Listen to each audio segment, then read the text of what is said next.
매천야록 제대로 보기 제1권 고종을 왕으로 만들기까지 흥선대원군. 조선 멸망의 기록인 매천야록. 매천야록은 매천 황현이 1864년 대원군 집정부터 1910년 경술국치까지 약 47년간의 역사 등을 기록한 친필 원본 7책으로 2019년 5월 7일 대한민국의 국가등록문화재 제746호로 지정되었습니다. 구한말부터 대한제국기의 역사가이자 시인이며 경술국치 직후 순절한 황현은 호가 양훈과 매천으로 그가 지은 매천야록은 한국 근대사 연구에 중대한 가치를 지닌 사료입니다. 매천야록에는 한말의 세상을 어지럽게 하였던 위정자의 사적인 비리비행과 특히 일제의 침략상과 이에 대한 우리 민족의 끈질긴 저항 등이 담겨 있으며 자유로운 방식으로 당시의 역사를 보고 들은 대로 기록했습니다. 한말의 난정을 주도하였던 위정자의 사적인 비리비행과 외세의 악랄한 광난, 특히 일제에 가진 침략상을 낱낱이 드러내고 있어 일제 식민 통치가 끝날 때까지 세상에 내놓을 수 없었다고 합니다. 황현은 자손에게 바깥 사람에게 보이지 말 것을 당부해 자손들이 극비에 붙이고 깊이 간직해 세상 사람들은 전혀 모르고 있었으며 원본 한 벌만으론 인멸 우려가 있다고 생각해 부본 몇 부를 작성했습니다.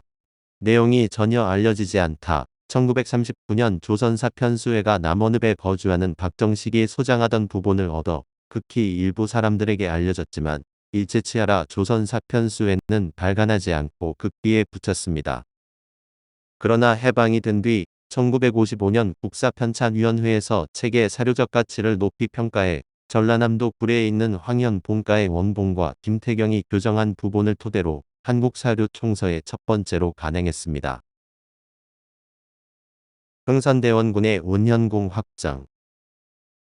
관상감의 또 다른 이름은 서운관이다. 그러나 지금 주성의 잠저가 바로 옛날 관상감의 터이므로 운현궁이라고 한다.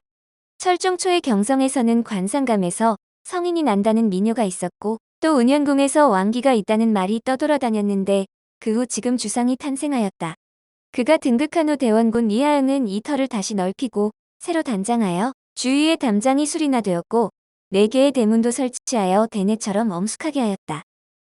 관상감은 천문, 지리, 책력, 측후 등의 사물을 보던 관청으로 대한민국의 관상대와 같은데 관상대는 기상대로 이름이 바뀌었다가 1990년 12월 중앙기상대가 기상청으로 승격되었죠.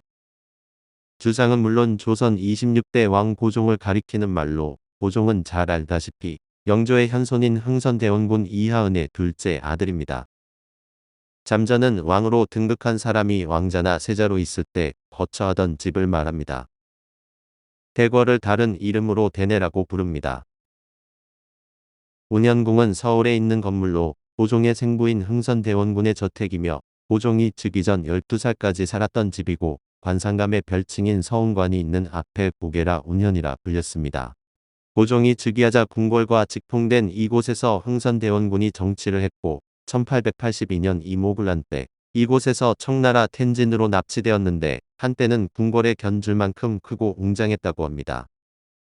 1호당 뒤에 있던 고종이 소년 시절 자주 오른 노송은 현재 사라지고 병송비만 남아있는데 흥선대원군의 집과 1910년대에 새로 지어 덕성여대 본관으로 사용하던 서양식 건물을 합쳐 사적 제257호로 지정되었습니다. 원래 현재의 덕성여대 부설 평생교육원으로 사용하고 있는 양관, 일본문화원, 중앙문화센터, 웅년초등학교 일대까지 포함된 넓은 지역이었지만 일제강점기를 거치면서 규모가 크게 줄어들었습니다. 1940년대 후반에는 대한민청의 본부사무실로 사용되기도 하는데 지금은 1996년 새로 중수에 개방한 노안당, 노락당, 1호당의 새 건물과 부속 행랑채를 운현궁이라고 부릅니다. 현재 운현궁터는 복원하면서 대지를 양분해 서편은 빈 마당으로 남겨 도로와 접하고 있고 동편에는 대원군의 사랑채였던 노안당, 안채인 노락당, 그리고 별당인 1호당의 새 건물들이 자리 잡고 있습니다. 노안당 남쪽에 원래 아재당이 있었으나 없어졌고 1호당 북쪽에 있던 영로당도 원래 운현궁의 건물이었으나 현재는 김승현 가옥으로 개인 소유의 건물이 되어 운현궁과는 담으로 구분되어 있습니다. 관상가 박유붕과 고종의 인연. 청도인 박유붕은 관상을 잘하였다. 그는 자기의 얼굴을 보고 한쪽 눈이 애꾸가 되면 귀인이 될 것이라고 판단하고 결국 한쪽 눈을 찔러 애꾸가 되었다. 그는 고종을 어렸을 때 만나 고종의 옆에 있던 사람들을 물러가게 하고 왕이 될 관상이니 이 말을 누설하지 마십시오라고 하였다. 이로 인하여 그는 갑작년 이후 남양부사와 수사를 지냈다. 박유붕에 대해서는 정말 많은 야사들이 전해지는데 조선 말기인 철종부터 고종 때의 무관이자 관상가이며 벼로가 배군학으로 한국 관상가의 대표격으로 불리는 원조로 박종환 재헌 국회의원이 그의 현손입니다. 박유붕은 안동 김씨의 세도 말기에 흥선군 이하응에게 곧 천하가 잡힐 것이라 점치고 웅현궁을 찾아가 제기를 차던 흥선군의 둘째 아들 명복의 관상을 보고 그 자리에서 상감마마 라고 외치고 엎드려 절했다고 합니다. 놀란 흥선군이 그를 불러 사정을 묻자 박유붕은 운현궁의 왕기가 서력기에 찾아뵈었더니 둘째 아드님께서 제왕의 골상을 타고 나셨음을 보았습니다라고 말했습니다. 야심을 숨기고 있던 흥선군이 흥미를 갖고 그게 언제쯤일지 물었더니 박유붕은 앞으로 4년 뒤일 것이라고 말했는데 흥선군은 반신반의하며 관상을 보아주었으나 궁도령 신세라 복체가 없으니 어쩌냐고 농담을 했답니다. 그러자 박유붕은 자신 말대로 될 것이니 4년 뒤에 받으러 오겠다고 했는데 다른 것도 아닌 제왕의 관상을 보았으니 최소한 3만 냥은 받아야 할 것이라고 했다고 합니다. 이때까지만 해도 흥선군은 이 말을 제대로 믿지 않았지만 4년 뒤인 1863년 흥선군과 대왕대비 조씨의 합작으로 흥선군의 둘째 아들 명복이 왕으로 즉위해 박유붕의 말대로 된 것입니다. 고종이 즉위하고 얼마 뒤 박유붕은 대원군이 된 이하응을 찾아와 약속했던 3만 냥을 받으러 왔다고 했는데 박유붕의 지인지감에 탐복해 곁에 두고 싶었던 흥선대원군은 그를 책사로 두게 됩니다. 운현궁 바로 옆에 45판 저택을 마련해 주었으며 수선교에서 보남동에 이르는 넓은 땅도 내려주었는데 이를 시작으로 박유붕은 흥선대원군의 천하장한 사인방과 함께 신복으로 활약했고 배군학으로 널리 불렸습니다. 그러나 곧 흥선대원군과 사이가 멀어지는 일이 벌어지는데 그것은 민자영 때문으로 외척에 반호가 없는 조정을 만들려던 흥선대원군은 처가 여흥 민씨 민치록의 딸 자영을 점찍어 박유붕에게 관상을 보게 했습니다. 그러자 박유붕은 장래 흥선대원군의 앞을 맡게 될 것이라며 3번이나 반대했지만 흥선대원군은 박유붕의 의견을 따르지 않았으며 역정까지 내면서 세중전은 흥선대원군의 뜻대로 자영이 간택되었습니다. 그렇지만 지인지감엔 박유붕을 따라올 사람이 없어 흥선대원군은 여전히 박유붕에게 의견을 묻거나 하며 곁에 두었지만 박유붕의 화려한 경력은 곧 끝나게 됩니다. 중전 민씨와 고종의 사이는 처음엔 별로 좋지 않았는데 고종이 연상의 궁녀를 총애하는 등 중전을 등한시했기 때문으로 중전 민씨는 개선을 위해 노력했지만 고종의 마음은 중전에게 찾아오지 않았습니다. 박유붕은 처음 반대 입장이었던 중전 민씨와 운현궁 사이에 절충점으로 지내고 있었으나 균형이 1868년에 깨지는데 영보당 이씨로 더 알려진 귀인 이씨가 고종의 서장자이자 처다들인 완화군을 낳은 것입니다. 완화군을 총애한 고종과 흥선대원군은 완화군을 원자로 삼으려 했으나 박유붕은 완화군의 명이 길지 않다며 중전 민씨의 편을 드는 입장을 표하며 사실상 반대를 하게 됩니다. 이에 노한 고종과 흥선대원군은 박유붕을 관직에서 추방했으며 흥선대원군에게 버림받은 박유붕은 자신의 시대가 다 되었음을 알고 자택에서 칩거하다 얼마 후 세상을 떠났다고 합니다. 한편 일설에 의하면 그의 죽음은 명성황후가 중전으로 간택되던 그 시점 전후라고도 하는데 시아버지의 눈에는 들었지만 박유붕에게 반대당하는 것이 꺼림칙했던 명성황후 측에서 사람을 보내 사정을 했다고 합니다. 그러나 박유붕은 나머지 한쪽 눈을 마저 지지고 장님이 되어 더 이상 관상을 볼 수 없다고 했고 이것이 화근이 되어 의문의 죽음을 맞았다는데 매처녀롭게도 한쪽 눈을 마저 찢었다는 기록이 있습니다. 1950년에서 1970년대에도 그와 이름이 같은 백운학이란 유명한 점술가가 있었는데 그는 5.16 군사정변 직전에 찾아온 김종필의 관상을 보고 혁명이 성공할 것이라는 걸 예언해 김종필을 깜짝 놀라게 했답니다. 또한 박정희의 죽음과 김종필의 장수도 예언한 바 모두 들어맞았는데 이 사람은 세무직 공무원이던 한보그룹 정태수를 기업인으로 이끌었으며 면접 때 관상을 중시한 삼성그룹 이병철 회장의 신임을 받기도 했습니다. 본명은 이종우이며 점쟁이 제 앞날 못 본다는 말처럼 1979년 한창 왕성히 활동을 하다 심장마비로 급사했는데 지금도 박유봉, 백운하기 두 이름은 우리나라 점술가들 사이에서 널리 회자되고 있습니다. 고종의 패기. 고종은 13세에 등극하였다. 수년이 지난 후 경연에서 맹자를 강하다가 탕이 70리 문왕 100리란 대목에 이르러 개연히 좌우를 돌아보며 70리와 100리의 작은 땅으로 천하의 정치를 하였는데 우리나라는 3천이나 되니 말할 필요가 있겠습니까? 어떻게 하면 연운을 평정하여 조종의 치욕을 씻을 수 있겠습니까? 라고 하였다.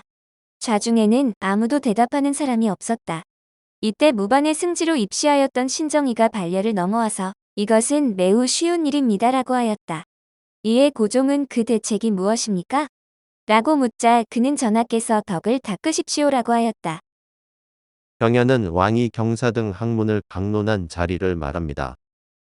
연운은 연운 16주라고 하는데 중국 5대의 후진 건국자 석경당이 후당을 멸망시킬 때 거란의 도움을 은 대가로 936년에 거란에게 할양해 준 지역을 말합니다. 하북성과 산서성 및 차하을의 남부 성지인 유주와 운주로 5대 진의 석경당이 거란에게 준 하북성에 속한 유, 개, 탁, 단, 순, 영, 막, 신, 유, 유, 무, 울의 12개 주와 산서성에 속한 운, 환, 응, 사계 4개 주의 16개의 주입니다. 신정희는 조선 후기 어영대장, 한성부윤, 도판내무부사 등을 역임한 무신으로 정약용의 실학사상에 영향을 받은 초기적 대화론자에 속하는데 묵과에 급제한 뒤 1867년 경상좌도 병마절도사가 되었습니다. 이후 함경도 병마절도사, 1877년 우포도대장을 역임했고 이듬해 어영대장으로 인천에 새로운 보를 축조하고 포대를 설치했으며 형조판서를 거쳐 1882년에 다시 어영대장이 되었습니다. 그러나 이모군란이 일어나 책임자에 대한 문책이 단행되었을 때 장어대장에 있던 그도 파직되어 임자도에 유배되었으나 1884년 석방되어 신군 후영사를 역임했습니다. 1893년에는 한성부윤직에서 스스로 물러났는데 동학교도들이 상경해 경복궁 광화문 앞에 엎드려 고종에게 직접 호소하는 일이 벌어지자 동학교도의 상경을 막지 못하였다며 책임자를 힐책했기 때문입니다. 1894년 전국 각지에서 동학농민군이 봉기하고 호남 호서의 동학군들이 논산의 집결, 공주성을 공격할 기세를 보이자 양호순무사에 임명되어 동학군 토벌 임무를 부여받았습니다. 같은 해 노인정 회담에 참여했지만 일본 공사 오토리가 제시한 강압적이고 일방적인 내정개혁안의 세목과 실시 방안에 강경한 반대 의사를 표시했고 주둔 중인 일본군의 철수를 요구했습니다. 회담이 결렬된 뒤 일본 측은 더 위협적인 태도로 일관해 내정개혁을 자의적으로 강행하자 이를 둔화시키려고 교정청을 설치하고 총재관과 당상관을 발령할 때 한성부윤으로 임명되었습니다. 그 뒤 일본이 가보개혁을 추진하고 군국기무처를 신설, 대원군을 상징으로 내세우면서 김홍집을 수반으로 하는 친일적 정부를 새로이 조직할 때 신정부의 요직에 배치되었습니다. 완화군의 원자거론. 궁녀 이씨가 완화군을 낳아 계시로 사성하였다. 이때 고종의 나이는 17세였다. 고종은 매우 기뻐하며 완화군을 원자로 책봉하려고 하자 대원군은 중궁이 만일 경사가 있으면 어떻게 하려고 그러십니까? 라고 하면서 급히 서두르지 말라고 간하였다. 고종은 박유붕을 불러 관상을 보게 하였다. 박유붕은 잠시 생각을 하고 있다가 조금 더 기다리시기 바랍니다라고 말하자 고종은 벌컥 화를 내며 운현궁의 사주를 받은 것으로 의심하였는데 그 후 얼마 안 되어 박유붕이 사망하였다. 완친왕으로도 불리는 완화군은 고종의 서장자로 1868년 5월 31일 태어났는데 영보당 귀인 이씨 소생이며 흥선대원군이 총애했으나 일찍 유절했고 본명은 이선입니다. 영보당 이씨는 고종이 즉위에 입궁한 직후 궁녀 중 처음으로 연애를 했던 여성이지만 명성황후가 가리를 올린 뒤 입고라면서 경쟁관계가 형성되게 됩니다. 고종은 아직 명성황후와 혼인하기 이전에 궁녀 출신이었던 이씨를 총애했고 영보당 이씨가 아들까지 낳자 두 여인 간에 보이지 않는 치열한 다툼이 전개되었다고 합니다. 한편 명성황후가 낳은 아들 둘이 연달아 유절한 데다 두 번째 아기는 학문이 없는 기형아로 흥선대원군이 준 인삼을 다려 먹였다. 시녀를 일으키다 갑자기 사망해 둘의 관계는 묘하게 흐르게 됩니다. 흥선대원군이 완화군을 매우 총애해 세자에 봉하려 했으나 명성황후 때문에 실패했으며 1880년에 병을 얻어 사망했는데 이때 귀인 이씨는 아들을 잃은 슬픔에 실어증이 걸려 병을 앓기 시작했습니다. 완친왕의 갑작스런 죽음은 명성황후의 모략이 개입되어 있다는 설이 있지만 말 그대로 설이며 서울 성북구 하월곡동에 안장되었다. 1945년 서삼릉 근처에 이장되었습니다. 구례 사람 유재관은 무과에 급제하여 한양에 살고 있으면서 박유붕과 자주 왕래하였다. 하루는 그의 집을 가보니 박유붕이 피투성이가 되어 있었다. 깜짝 놀라 그 이유를 물었으나 박유붕은 손을 저으며 아무 대답도 하지 않고 있다가 잠시 후 사망하였다. 어떤 사람들은 그가 사사된 것이라고 하였다. 이 말은 유재관이 나에게 전해준 것이다. 이 기록은 앞에서도 살펴본 것처럼 흥선대원군과 명성황후의 사이가 벌어지는 첫 단추가 되었던 완화군을 원자로 만들려고 했던 사건 기록으로 박유붕과 자주 왕래하던 무관 유재관에게 들은 이야기라고 합니다. 앞의 이야기와 좀 다른데 고종이 완화군을 원자로 책봉하려고 하자 흥선대원군이 이를 말렸고 이에 고종이 박유붕을 불러 완화군의 관상을 보도록 했는데 박유붕이 좀 더 기다리라고 했다는 것입니다. 이에 고종은 화를 내고 운현궁의 사주를 받은 것으로 의심했고 얼마 후 박유붕이 죽었는데 유재관이 집에 가보니 피투성이가 된 박유붕이 손을 저으며 아무 대답도 하지 않다가 잠시 후 사망했다고 합니다. 오늘 매처녀록 제대로 보기는 그 첫 편으로 고종을 왕으로 만들기까지 흥선대원군이었으며 두 번째인 외척 시대의 종말과 새로운 시작으로 이어집니다.